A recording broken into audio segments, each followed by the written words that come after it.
વધુ એકવાર રાજ્ય સરકારની ઘોર બેદરકારી સામે આવી છે। આનંદ શહેરમાં આજે સવારે બીજી પટેલ ફિઝિયોથેરાપી કોલેજના ઓડિટોરિયમમાં આગ લાગતા અફડાતફડી મચી જવા પામી હતી।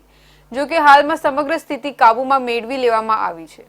રાજ્ય સરકાર દાવા કરતી જોવા મળે છે કે શિક્ષણ ક્ષેત્રે વિદ્યાર્થીઓની સુરક્ષાને લઈ વિવિધ નિયમ, કાનૂન અને ટીમો તૈયાર કરવામાં આવી છે, ત્યારે આનંદ શહેરમાં ફરી એક વખત એમની બેદરકારી જોવા મળી છે। આનંદ શહેરના પોસ્ટ ઓફિસ રોડ પર આવેલી બીજી પટેલ ફિઝિયોથેરાપી કોલેજમાં ઓડિટોરિયમમાં આગ ફાટી નીકળી હતી। ફિઝિયોથેરાપી કોલેજમાં આગ લાગતા બીજા માળે ફિઝિયોથેરાપીની સારવાર માટે આવેલા 12 થી વધુ દર્દીઓ અને વિદ્યાર્થીઓ સહિત 20 થી વધુ લોકો ધુમાડાના કારણે બહાર નીકળી નહીં શકતા ફસાઈ ગયા હતા। ઘટનાની જાણ થતાં ફાયર બ્રિગેડ ટીમ ઘટના સ્થળે દોડી ગઈ હતી અને સૌપ્રથમ રેસ્ક્યુ કરી લાશ્કરોએ ધુમાડાને કારણે બીજા માળે ફસાયેલા દર્દીઓ અને વિદ્યાર્થીઓને સલામત રીતે બહાર કાઢ્યા હતા।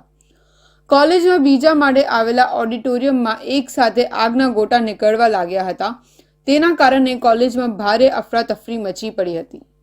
આજે જે જૂના બસ સ્ટેન્ડ અગર પોસ્ટ ઓફિસની સામે ત્યાં ફિઝિયોથેરાપી કોલેજ આવેલ છે, તેની મેં આગ લાગેલ છે એવું અમારે 10:30 થી 11ની વચ્ચે કોલ આવેલ ફાયર બ્રિગેડમાં।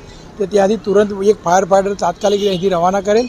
ત્યાં જઈ તો આગ ત્રીજે માળવાથી વધુ હોવાથી ઓડિટોરિયમ હોલમાં લાગેલી એ શોર્ટ સર્કિટને કારણે લાગી એવું અંદાજિત કહી શકાય આપણાથી।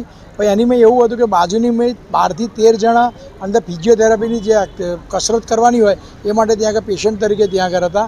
તાત્કાલિક ધોરણે એ લોકોને સહી સલામત રીતે નીચે ઉતારેલ અને ત્યાં જઈ અને આગને કાબૂ કરવા માટે બીજી પણ ગાડી ફાયર ફાઈટર મોકલેલ તથા અહીંથી બીજું હાઇડ્રોલિક પ્લેટફોર્મ પર મોકલેલ કે ત્રીજે માળા હોવાથી પહોંચી શકાય તેવું નથી, ધૂણી બધું હોવાથી અંદર જઈ શકાય તેવું નહોતું, પણ પછી અંદર જગ્યા કરી અને અંદર જઈને આગ સંપૂર્ણ બુઝાવી આપેલ છે। આગના કારણે ઓડિટોરિયમમાં 5 એસી એમ્પ્લીફાયર, 100 થી વધુ ખુરશીઓ, 50 થી વધુ વીજ બલ્બ, 14 થી વધુ પંખા અને 2 પ્રોજેક્ટર સ્ક્રીન, 2 કોડિયમ અને ફર્નિચર આગમાં બળીને ખાક થઈ જતા ભારે નુકસાન થયું હતું।